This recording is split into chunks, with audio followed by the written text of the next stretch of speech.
Why, if somebody had told me that, guys, I am here at work and it's my lunchtime and I'm just sitting down in my office thinking about my life basically and everything that I've been through. And yeah, I'm outside now.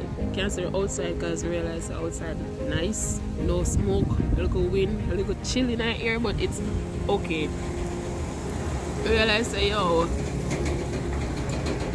life good and if somebody had told me like when I was growing up like things will get better, I would have not believed them. It's a pity that we don't like when persons are going through stuff, they can't see the future to see like everything's gonna work out. Although it does work out, but while you're in it, you can't see it. I remember when I was growing up,